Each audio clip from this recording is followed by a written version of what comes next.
Okay, last time we looked at supply side policy questions and how the supply side policies might increase long-run aggregate supply and how these would achieve macroeconomic objectives. We've also got the two demand side policies, which would manage aggregate demand either up or down to achieve our objectives as well. The question that we looked at last time was evaluate the effectiveness of supply side policies to, and then any of the macroeconomic objectives there, likely to be the four main ones, most likely to be growth or unemployment, linked into the aggregate demand and supply graph, but it could also be something linked to the balance of payments. A few other example questions around supply side policies. Evaluate the extent to which supply side policies will be able to meet macroeconomic objectives. So similar to the last one, but giving you the option to choose which macroeconomic objectives. In that case, try and look at one which would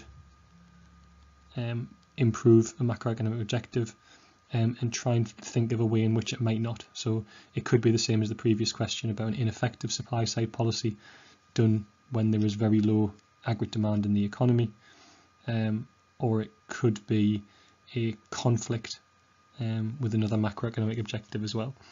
The next question, evaluate the impacts on an economy of, I'm just crossing this out because that was incorrect, labour market reforms. So things like reduction in national minimum wage, or workers' protection, trade union reform, which would have the same impact, or reduction in national minimum wage, and all of those are kind of specific examples of supply side policies that would affect labour. And what they would do is two things. They would reduce the cost of production to a business because they'd be able to pay workers less, but also you will have an increase in the quantity of workers as the incentive to work increases, and therefore the size of the workforce increases, and that increasing size of the workforce is another factor that would reduce the cost of production to businesses. So that allows them to increase their productive capacity, either through the ability to invest more or through the greater quantity of workers being able to work for more. The last question, evaluate the effectiveness of privatisation and deregulation to improve the UK's trade deficit. So this type of supply side policy is all about investment and how that investment could increase the quality of UK goods and services, and through greater productivity it will allow a greater output for the same factors of production, so the price of exports will also fall. And the way that that investment is likely to happen is the deregulation itself will reduce the cost of production to a business. The privatisation should increase the potential profits for a business, and those can both lead to investment. So this is another question, but this one is linked to fiscal policy. So it's a demand side policy question. Evaluate the impacts, positive and negative impacts, of government policies to reduce the budget deficit in the UK. Now, even though it doesn't mention fiscal policy, because a budget deficit is a fiscal budget deficit, so that's a word missing from that, where government spending is greater than taxes, to solve that, what we would need to do is increase taxes and or reduce government spending, and in theory that should mean that government spending would then be less than the tax revenue, and that would give a budget surplus. However, the effect of that, if we're looking at impacts, would be a reduction in aggregate demand, because we have specifically reduced the G part here,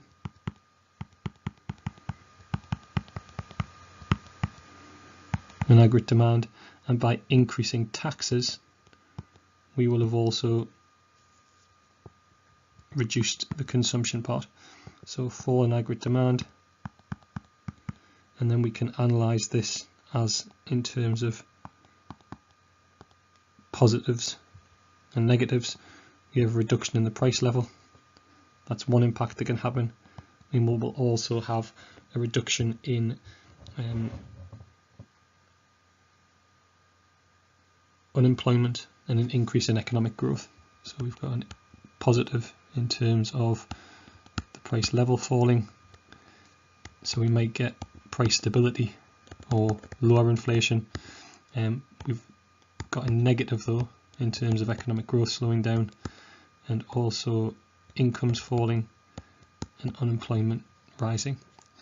We could then evaluate in terms of what the long-term benefits of that are. So in the long term there will be less taxes needed because we don't have debt interest to pay, we don't have the debt to pay. So in the long term people's standards of living will be higher, but in the short term standards of living will be lower. Okay, so another couple of questions that may be linked to fiscal policy.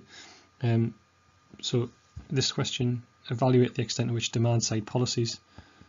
In that case you can choose monetary and fiscal policy, and what I would probably do for that is choose one fiscal policy and one monetary policy, and if it's meeting macroeconomic objectives you could do low interest rates. So we'll focus on fiscal policy now, we'll focus on monetary policy in a bit. So you could do reductions in income tax as an example of something which would lead to economic growth, specifically short-term economic growth. Draw the aggregate demand and supply diagram. The extent to which that might lead to long-term economic growth may depend on what happens to government spending. So if the cut in taxes equals a fall in government spending, and especially if it's a fall in government spending on infrastructure, then you may also then have a fall in long-run aggregate supply. So in the short term you gain more economic growth, but in the long term the economic growth might be less because you might have to cut government spending that goes along with that reduction in tax. Evaluate the impact on an economy of a reduction in the top rate of income tax. You could look at this from the positives again of, in theory, economic growth as disposable incomes rise. You could look at it as a negative in terms of losing out on income inequality, because you're effectively making the rich richer and not doing anything to help people on low incomes. So you could say that that will cause inequality in the economy. You could evaluate it also that people on high incomes tend to have a very high marginal propensity to save. So if the marginal propensity to save was, say, 100%, then there would be no impact on the economy. And again, linked to the previous point, that might also then equal reductions in government spending, which could make the inequality even worse. You could also evaluate it depends upon where the economy is at. If it's at full capacity and that spending increases, it might just lead to inflation. Evaluate the effectiveness of a significant increase in government spending to improve the UK's trade deficit. You could link this into a supply side policy of something like education spending and analyse that similar to an increase in long run aggregate supply, and then you would link that to the